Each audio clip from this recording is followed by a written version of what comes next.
जिस तरह से ये वक्फ की ज़मीनों को कब्ज़ा करने के लिए ये एक्ट लाया गया है, उस पर कहीं ना कहीं हमें पूरी उम्मीद है इसमें राहत मिलेगी। सरकार के खिलाफ कभी वक्फ प्रॉपर्टीज में आपको लगता है कि अब चली भी जाएंगी जिस तरह मामला है, क्योंकि अभी तक जो है वो 64-65 प्रॉपर्टीज जाती हुई नजर आ रही हैं हाथ से। देखिए, इन्होंने तो ले लिया था ना, 123 प्रॉपर्टी तो इन्होंने ले ली थी। एक नोटिफिकेशन जारी करके यूनियन ऑफ इंडिया ने कहा था कि वक्फ जो है इस पर कब्जा किए हुए ये हमारी ज़मीन है। अगर मैं हाई कोर्ट नहीं जाता तो ये तो सारी ज़मीन चली जाती। एक अकेली अगर आप तिकोना कब्रिस्तान की बात करो जो 60 बीघे का है, अगर आप उसकी वहाँ पे मार्केट रेट के हिसाब से बात करो, अगर 7 लाख रुपया भी मानो तो 42,000 करोड़ की एक प्रॉपर्टी है। उसके राइट साइड में DPS के पीछे 484 खसरा है जो 30 बीघे का है, वो इन्होंने ज़बरदस्ती ले लिया। जबकि 123 में स्टे चल रहा है, केस चल रहा है, ले लिया। लाल मस्जिद आपके सामने मिसाल है कि उसके पीछे की सारी ज़मीन कब्रिस्तान की ले ली, मस्जिद के पीछे की, और वहाँ बिल्डिंग बना दी। वो ट्रिब्यूनल के अंदर चल रहा है। माता सुंदरी रोड का कब्रिस्तान है वो इन्होंने ले लिया। वो उसके रेवेन्यू रिकॉर्ड में सिर्फ यही तो था कि रेवेन्यू रिकॉर्ड में वो वक्फ का नहीं था, रेवेन्यू रिकॉर्ड में LNDO का था।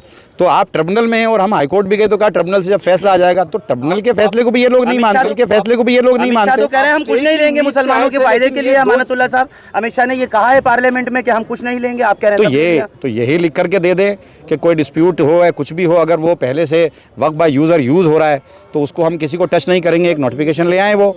और मुस्लिम जो क्लोज हटाया इसलिए हटाया क्योंकि इनके पास कोई MLA मुस्लिम नहीं है, कोई MP मुस्लिम नहीं है। बाय डिफ़ॉल्ट सरकार चाहे इनकी हो, अगर MLA कोटे से कोई भी इलेक्टेड, जैसे पहले था कि मुस्लिम इलेक्टेड था तो वो दूसरी पार्टी से आता। शाही ईदगाह का मसला आया तो शाही ईदगाह की ज़मीन को बाकायदा उसने एफिडेविट दिया कि हमारी नहीं है।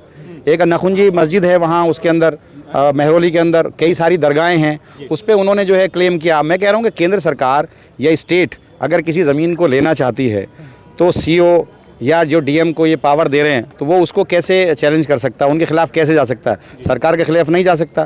तो केंद्र सरकार ने एक नोटिफिकेशन जारी किया था 123 प्रॉपर्टीज़ का, और सारी ज़मीनें उन्होंने अपने अंडर ले ली थी। तो मैं क्योंकि इनके अधीन नहीं आता, क्योंकि हमारी अलग सरकार है और ऑटोनोमस बॉडी थी, तो मैंने चैलेंज किया हाई कोर्ट के अंदर और सारी ज़मीनें वापस लेकर आए। एडमिनिस्ट्रेशन कंट्रोल जो है आज भी दिल्ली वक्फ बोर्ड का है और वो केस चल रहा है। अब चटखारे लीजिए हर डिश के साथ जब नूरी का फ्रूट चाट मसाला हो हाथ।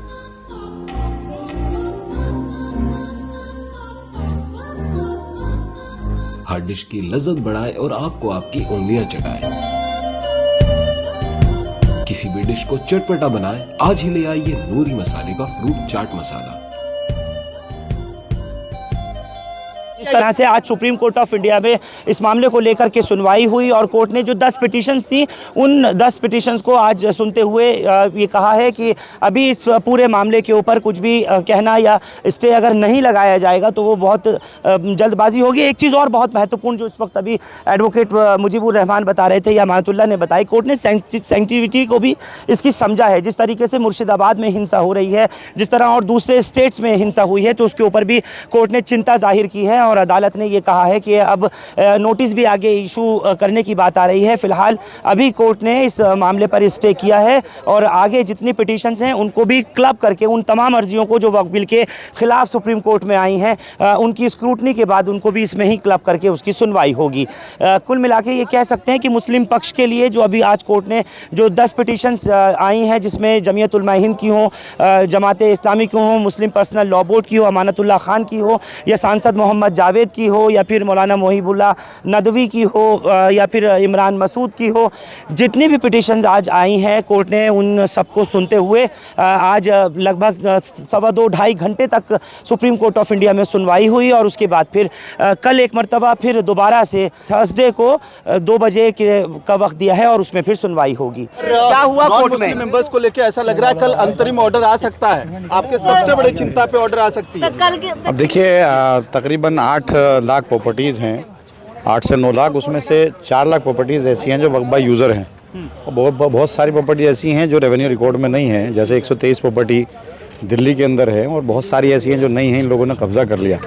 तो ये एक ऐसी चीज़ है जो ज़माने से चली आ रही है, कई सौ साल हो गए हैं वक्फ बाय यूज़र इस्तेमाल करते हुए वक्फ पे। तो इसमें पूरी तरह से हमें उम्मीद है कि इसमें हमें राहत मिलेगी।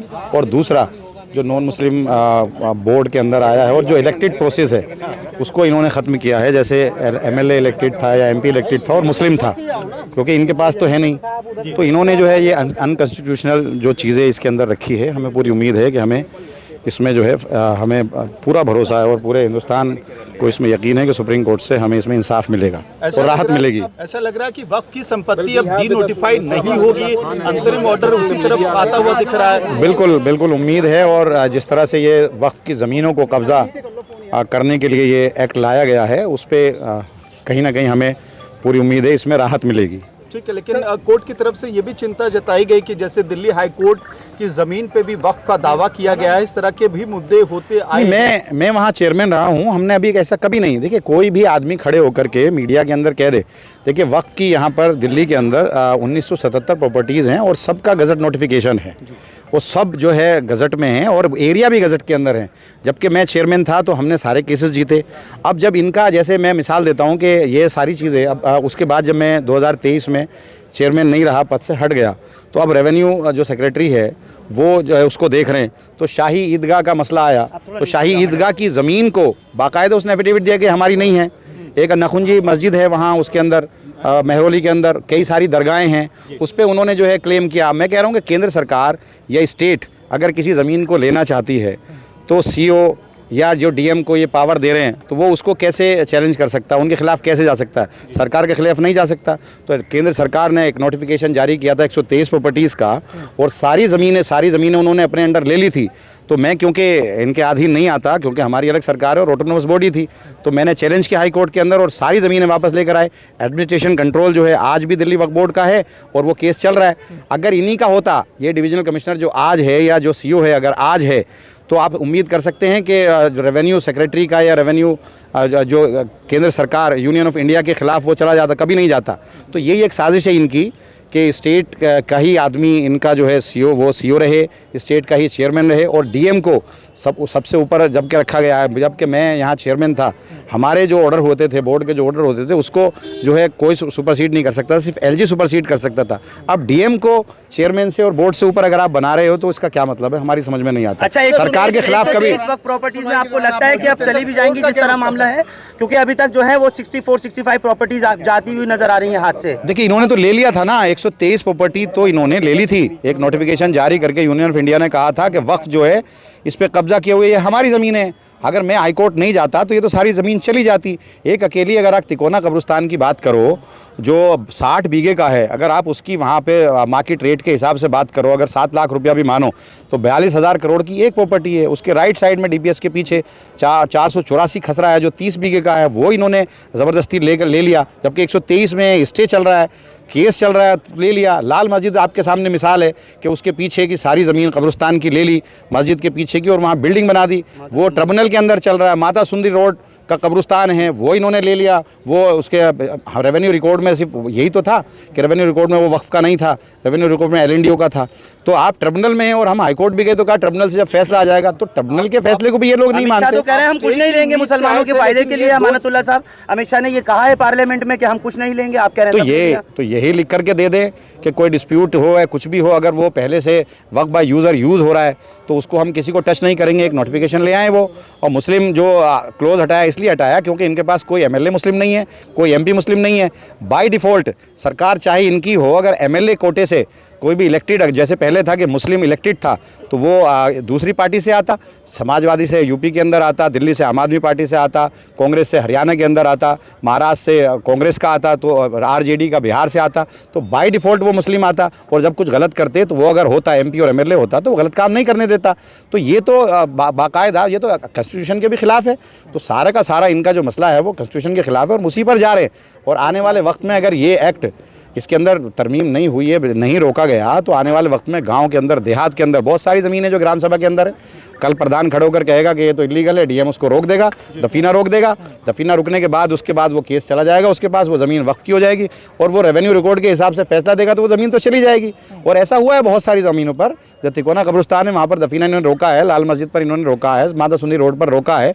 एक जो है उत्तम नगर के अंदर जो फ्लड इरिगेशन की ज़मीन थी वहाँ के एसडीएम ने रोक दिया, हम नहीं करा पाए वहाँ पर। तो बहुत सारी जगहें हैं, हम कौन जाता फिरेगा। अगर कोई भी कंप्लेन करेगा तो कंप्लेन को अटेंड करके वो वहाँ पे दफीना रोक देगा। नमाज अगर मस्जिद होगी तो नमाज रोक देगा। तो वक्फ बाय यूज़र में तो ये करेंगे, तो वो कहेंगे जितनी भी प्रॉपर्टी हैं, अगर वो 9 लाख प्रॉपर्टी हैं, 9 लाख प्रॉपर्टी में से एक भी प्रॉपर्टी को हम मुसलमानों से नहीं लेंगे तो मैं मानने को तैयार हूँ। हाँ जी, ये ठीक कह रहे हैं, सच बोल रहे हैं, लिख कर दे एक एक प्रॉपर्टी का, क्यों नहीं लिख कर दे दे। और क्यों जब आखिर में एक सवाल, आप लोग स्टे की उम्मीद से आए थे, बात को लेकर हिंसा जताई सुप्रीम कोर्ट ने, दोनों इंटरिम ऑर्डर से खुश हैं? जो इंटरिम ऑर्डर लगता है कि कल आ सकता है?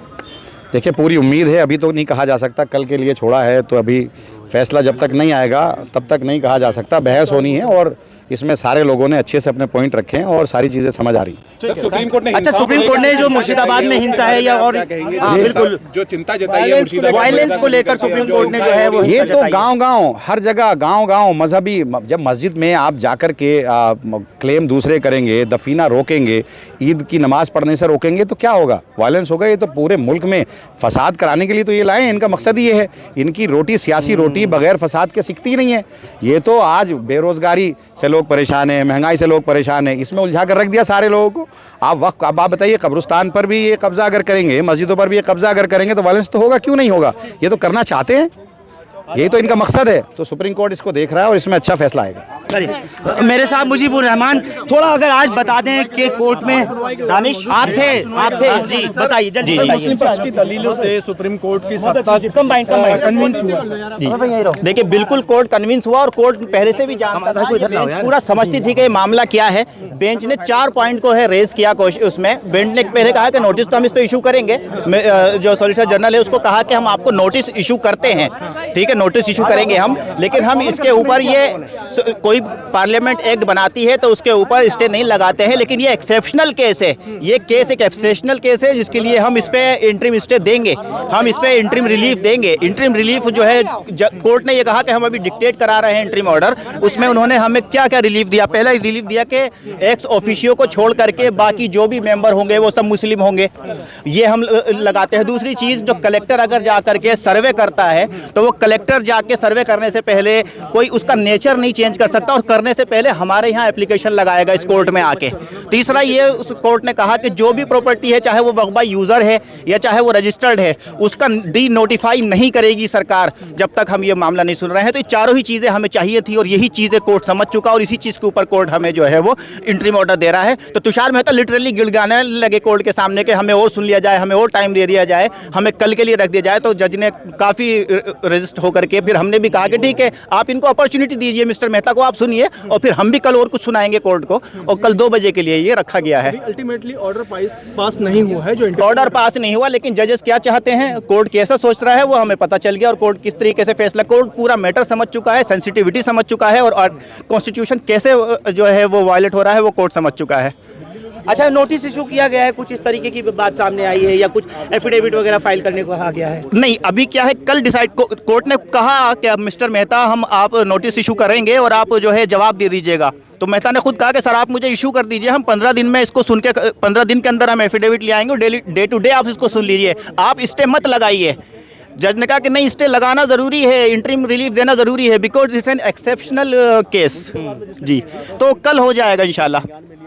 बाकी पिटीशन जो है मुजीबुर रहमान साहब, उसको कब सुनने की बात कही है कोर्ट ने? वो तो इसके साथ कनेक्ट हो जाएंगी। जज साहब ने ये कहा है कि जिसकी पिटीशन आज 11 बजे तक आ गई थी उसको आज सुना गया है। कुछ लोगों ने मेंशन की अपनी पिटीशन, उनको जज साहब ने नहीं सुना है, कोर्ट ने नहीं सुना उसको। वो नेक्स्ट जो है जब वो लिस्टिंग होगी, स्क्रूटनी पार करके जब आएगी तब उसको देखा जाएगा। कल 2 बजे? कल 2 बजे। बहुत शुक्रिया। तो आप सुन रहे थे इस वक्त एडवोकेट मुजीबुर रहमान को।